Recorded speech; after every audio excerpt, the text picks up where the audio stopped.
Thank you for joining us on Market Guru. Our Market Guru today is Jyoti Vaswani. She is Chief Investment Officer of Future Generali India Life Insurance. Jyoti, always a pleasure. Thanks very much for joining us. Thank you. I wanted to start out with your investment themes that you're looking at for the actuarial part of your money, which essentially is long term. The challenge, of course, is that we find it difficult to predict 3 to 6 months. You have to predict, many years. What are those developing themes that you're looking at right now? So if I'm looking at most of our funds which are long term are the traditional funds which are largely debt oriented. The equity component there would be in the range of 5 to 10%. So therefore it's largely debt oriented funds. On the equity side, I think we are looking a structurally long term story for India, and therefore we are building our equity story on that basis. Clearly there are a lot of structural themes which have played out in the last few years, and we're seeing that GST is now coming into play. The demonetization has happened. You have everything for India falling into place in terms of the twin deficits now within control. You have a monsoons which are good. So you have everything, the currency which is strong. So you have everything for India falling into place, and we believe that India is a long-term structural story, and we have positioned our portfolios to take advantage of that and build a long-term portfolio. So, Jyoti, one of the interesting things that we've seen in the past is that while economies grow, you start to see the power laws applying, which is a few companies survive, many of the smaller ones just kind of fall by the wayside. Where are you seeing that? Is it in technology? Is it in pharmaceuticals? Where the power laws are starting to apply, and actually stock selection is then becoming more difficult rather than just picking a whole group of stocks to play the economy. So I think that's always been the case. Since the time you have equity markets, you have companies which will evolve, and you have companies which will get phased out. So that could be because of technological obsolescence. There could be because the companies are not able to compete for various reasons, etc. So I think that's been always the part and parcel of equity. And I think we have, as we are, we have to live with that, and we kind of keep constantly monitoring our portfolio to see which are the long-term plays, which are the companies which are likely to survive over a longer period of time, and build our portfolios around that. Also, we dynamically manage the portfolios. It's not like once you've bought a stock, it's you never kind of change the portfolio. So you may not, as insurance companies, we do not change for short-term aberrations. Quarterly results, etc. One quarter bad does not really change our positioning. But yes, over a period of time, if there is a structural issue with the company, then yes, we do kind of alter our portfolios and align them to the market realities. So, Jyoti, I just wanted to talk to you about two different scenarios. The general scenario that's playing out is that India is a large consumption story and it's going to continue to build. But as fund managers, I'm sure you build various alternate scenarios that may play out. Let's say we play out a scenario where demonetization is taking more time than it's supposed to, and it runs us into some kind of a consumption conundrum. I mean, the very fact that it was a great thing that you have local consumption then starts to become a conundrum. If that was to happen, how would you adjust your portfolio? So clearly demonetization has had a short-term impact on consumption.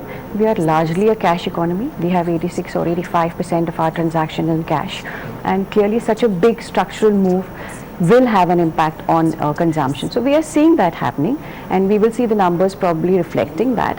But is it going to sustain on a long-term basis? I don't think so, because I think as Indians we adapt very fast to new ways of life. And I think we should do that. I don't see a challenge beyond a quarter or two when we start adapting ourselves to the new ways of doing business. And I don't see a larger problem there. On the staples side, I don't see an issue, because ultimately you will start consuming staples again. But on the discretionary side, pain could be for a couple of quarters, as I said. But beyond that, I do not see, because there are a lot of other structural factors. You have the 7th Pay Commission awards which have come in. You will have the second round of 7th Pay Commission awards which will come in. The monsoons have been good, so therefore the rural economy is looking up. So there are a lot of structural, plus the interest rates are on the way down. So that should help the discretionary sector. So I don't see the consumption story being impacted over a long period of time. For the short term, yes, you could see a few 1 or 2 quarters of downturn, but I don't think that is a sustainable thing. Mm-hmm. What are your thoughts about private capital formation? Because we need an inflection point when the next capital cycle kicks in. But when I speak to some of the companies, they say, look, we're still at about 60-70% utilization. So we don't seem to be anywhere near the next big cycle. What are your internal projections, Jyoti? When does that cycle kick in? Because that will be the next point for the markets. Sure. So I think just before the demonetization, we started to see those signs of private capex. You started to see private capex in cement, in auto. You started to see capacities being put up, but the demonetization has put that back probably by a quarter. So you should, I think you should wait for a quarter when the demonetization impact is very clear. We need to see what the government does. The government has done a lot of infrastructure development in terms of roads, power, in terms of railways. So there's a lot of activity happening on that side. So we should see. Let's see what the budget really comes out with. But we expect that the government would give that fiscal stimulus going forward, which would also be very positive for the And as I said, the consumption theme is still in place. So I think it's just a matter of delay. So once that consumption theme plays out, I think you will see that private capex beginning to revive. Maybe in another 6 months' time. Sure. So, Jyoti, for a moment, I wanted to look at our companies keeping the government on the side, because most of the narrative ends up being what will happen on GST demonetization. I want to take an example of, let's say, we having this discussion in New York. So you have 50% taxes when you combine federal, state, and city, and still nobody leaves that city. So, if we keep government action on the side, whether it's fiscal or otherwise, which are the sectors that you feel most comfortable with, because there is a bottom-up story here? So I would say the consumption theme is again something which I would again reiterate that is something which we are very positive about.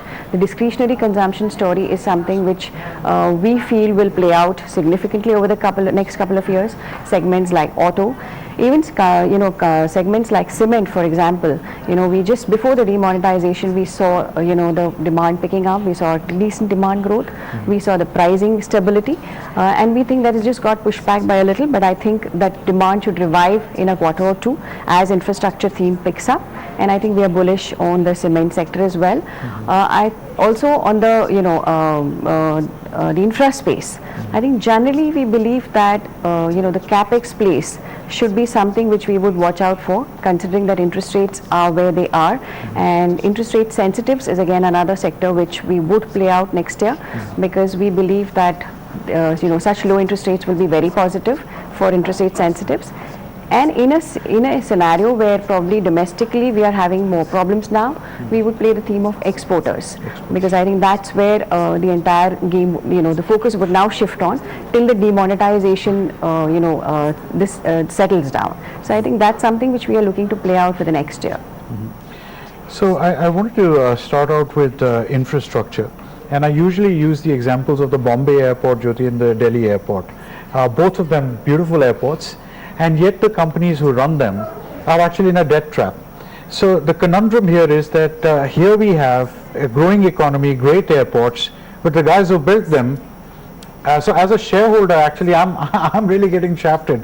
Why is that happening, Jyoti? Because that's happening across the board in infrastructure, that many of these companies that have taken those projects don't seem to have a return on capital.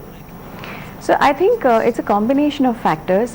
First of all, we were in a high interest rate regime when these projects came on board, and therefore they have a very high cost of funding, which will get corrected only over a period of time. And I think as that's the reason I'm saying that as interest rates come down, I think these companies will try to deleverage and improve the balance sheet.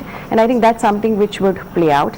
And it also coincided with the slowdown which happened post 2008, the entire financial crisis which played out, and I think that kind of magnified the problem. But overall, I think it's a transitory phase, and I think from here on things should start looking better, because all those problems which existed at that point in time are beginning to phase out, and therefore I think things should only improve from here on. Sure. So again, since you're looking at the very long term, at least on your portfolio, which is more based on actuarial calculations, one has to wonder, where is the demographic dividend? Now, for me to calculate the demographic dividend, Jyoti, I need an unemployment rate. And there is no statistic on unemployment. So, and forget about getting a weekly or a monthly update on how many jobs were added. Actually, I think we have better data checking up on the US as to what the unemployment rate is. How do we solve that, Jyoti? Because that same younger demographic can be a problem, as we have seen in civil unrest in the 70s and the 80s, and that same demographic dividend can only work if we have a respectable or a credible measure of unemployment. What do you think is the unemployment in India? So that is a challenge. I would agree that we do not have any numbers which kind of reflect that. But I think overall we can see that there is positive growth. We can see it reflected in the wage growth that has been happening. So if you see the last couple of years, there's a significant amount of wage growth which is happening, which would not really happen if there was so much of unemployment around. So that clearly there are various indicators which you could look at to give you a sense of how the economy is shaping up. So I think those indicators are something which we should keep watching out for to give us a sense of what is the level of economic activity in the country. And from here on, as I said, everything seems to be in place for us to kind of go to the next level. So it's just that probably the demonetization has set us back by a quarter or two, but I think we are well set to go into an era where this demographic dividend will actually play out, because you are in a growth economy, and in a growth economy job generation happens, and that's where I think we should be looking forward to. There are also points, Jyoti, where a country comes to per capita income, after which consumption just kind of rockets, and we're close to that. But I don't know how close. If I use the Chinese measure at around $2,500, they simply started to consume not just consumer goods, but copper, steel, you name it. And even in today's data, I think we do about 70 million tons of steel, and the Chinese must be doing 10 times more than us. Where is that inflection point for India? At which point do we reach in per capita where, essentially we can't look at India the way we are looking today, and, kind of consumption just shoots up? So as you rightly said, we are at an inflection point. We are close to that, I suppose, because we have seen a good GDP growth number, and the per capita GDP has nearly doubled in the last few years. So the pace of which we are growing, I think is very good. And I think we should reach that inflection point in a couple of years. We have a consumption-based economy, so 65% of our GDP is consumption-based already. And we also need to have, we in fact need the other part of it now kicking in, which is the investment for our GDP to pick up. And so that is more important for us, that, and consumption is actually our strong base. It's already there, and from here on we would like the mix to remain as it is. So I think the focus has to be more on investment in India for that GDP fillip to come in now. Mm-hmm. So I'll just share some data with you, which I find interesting, and I want to ask you why we're not seeing scale. For example, I quote China's tourism data. 133 million people visit China, 7 million for us. GDP numbers were exactly the same in 1949 for India and China, and today they are 6 times. I want to ask you, we keep saying it's happening, but sometimes when I look at from where we started to where the others have gone, some would say that maybe execution is a problem, that it's, we say it's happening, but it's not really happening. So when do we get that scale, Jyoti? Because, it's only on scale you start seeing the numbers come in on the stock markets. Sure. So look at the way, so India is today still the 7th largest GDP country in the world. So it's not like we are nowhere on the scale, and we are close to overtaking France in a couple of years. So we should be number 5 probably by 2020. And that's not a mean achievement. So I think we are rightly placed. If you're comparing ourselves with China, then China chose a different way to grow, which we have not chosen. And therefore there is a difference in the way the two countries have grown. But otherwise, I think India has done fairly well, and we are, going to be a top 5 countries in the world, I think. So that's quite an achievement, and I think we should be taking over UK soon. So that's not something which we should undermine. And China has a different way of growth, and I think we are seeing the problems associated with that beginning to show up now. So we have not done that, and we will, from here on, we will grow. I think we are in that phase where we are ready to go into the next cycle. It's just a matter of time. We have had, last 3 years where we have not had that kind of GDP growth. We should now start looking at everything is in place. So what are the, the parameters that you need for growth? I think everything is in there. The low interest rates are there, the fiscal deficits are under control, the monsoons have been good, there are structural reforms which are happening, there is a government which is looking, which is very growth oriented. So we have all the pieces in place, it's just a matter of time. Sure. When do you see the steel cycle pick up? Because that would be one of the greatest indicators that the economy itself now is on the roll. Many of the steel companies, I'd say they're worse than a debt trap. Many of them are down 96, 97% on the markets. Do you think it could be the next investment theme, or it's far away? So at the moment, if you see, the steel prices have gone up in the last few months by nearly 25-30%.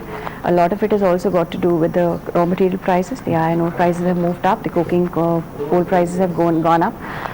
But in steel, there is a structural issue in the sense that there is a significant capacity in China, and until we see some utilization levels, increasing on that side. So generally, the utilization levels would be around less than 70%, which is the global steel consumption. So therefore, I think there is some time before that actually corrects. We have the US, which is now talking of, the new president is talking about growth. So we need to see how the US growth plays out and how the demand for steel actually, develops. But it could be a theme to play out, say 1 year down the line. At the moment, I would still be a little cautious on the steel sector. I would be more comfortable on the non-ferrous metals rather than on the steel side. If you can talk about some of the B2B kind of businesses, or business to business, if I may, chemicals, maybe manufacturers of commercial vehicles, or if you have another investment team in mind, what's going on in that space? Because you're not dealing directly with a consumer, you're basically dealing with companies or logistics companies buying commercial vehicles. Do you see a pickup in that particular space, or do you think it's slowing down? So the commercial vehicle space has done has shown a pickup in the last 1 year, and we believe that that will continue. Again, the demonetization sets it back by a couple of months, but we do not believe that that is going to be lasting long. We have the new emission norms coming into play from April, which should again provide some fillip in the January, February, March quarter, and I don't see the commercial vehicle segment getting impacted for a longer period of time. You have the economy which is showing a decent growth, and even if the economy grows at 6-7% in this year, and next year we expect the GDP growth to be much higher, because there will be a base effect, and the entire impact of demonetization in GST will then play out. Clearly the commercial vehicle sector is a big beneficiary of that, and I think that should be a sector which should play out. You talked about exports, Jyoti. What part of the market would you see exports coming from?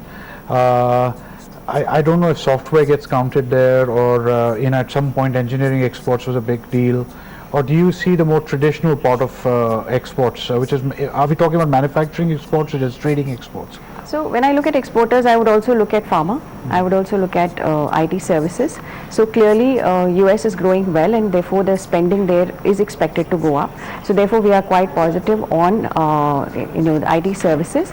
There is a challenge of H1B visas, which is posing overhang on the stocks, but that's reason you have them available at these valuations. But we believe that the overall story, you have the rupee which is depreciating, which is a tailwind for the IT sector. So we believe that the IT sector is something which in a scenario where the rest of the market is being impacted by demonetization, this is a sector which does not get impacted by demonetization. It gets benefited by the growth that happens in US and the US policies which come in. So therefore we are positive on IT.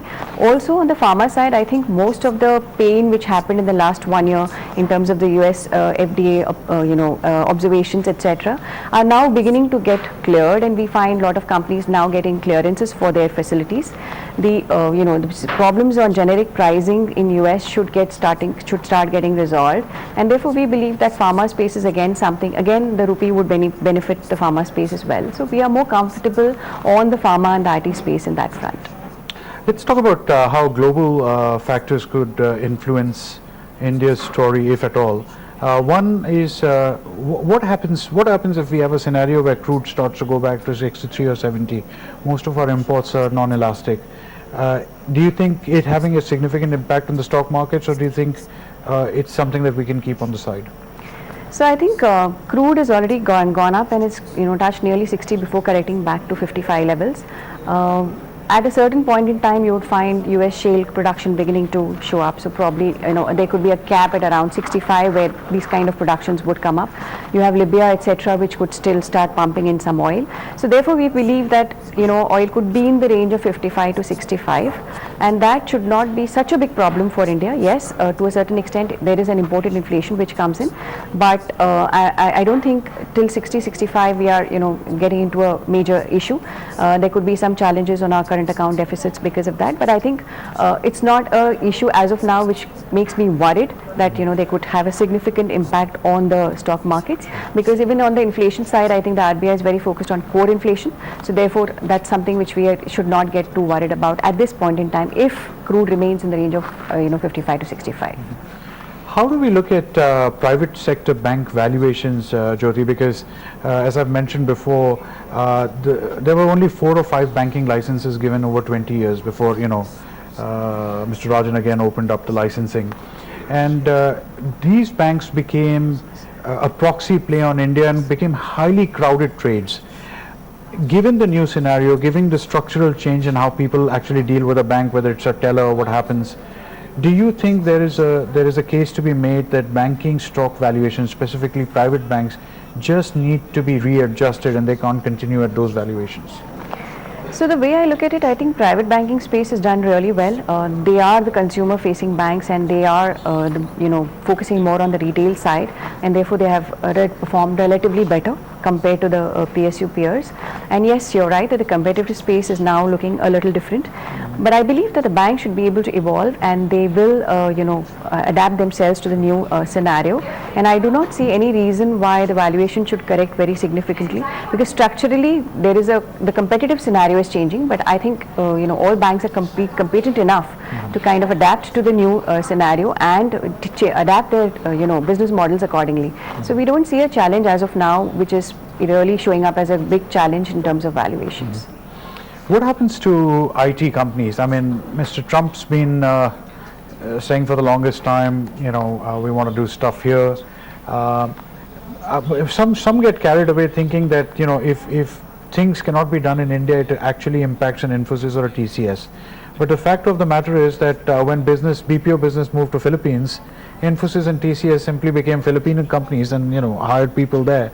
And so if Trump doesn't want them to do work here, I'm pretty sure they can just set up base in the US and hire another 1,000 Americans.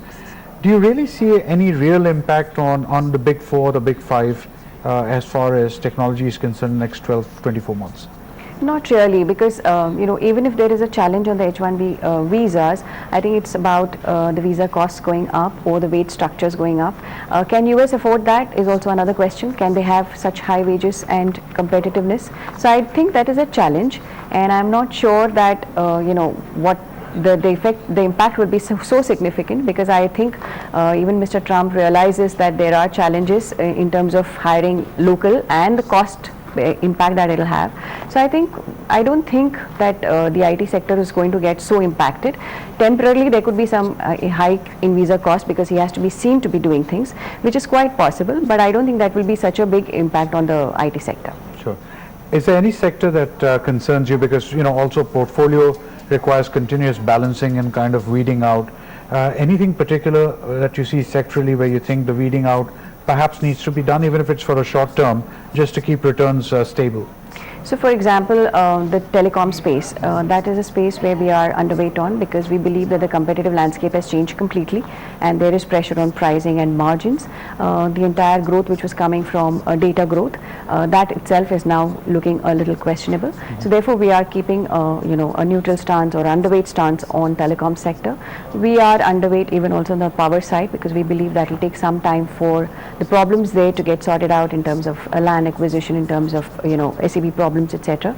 So we are underweight on that segment as well. We are also underweight on the real estate segment, where we believe that there could be some pain going forward, and so that's again another sector which we are underweight on.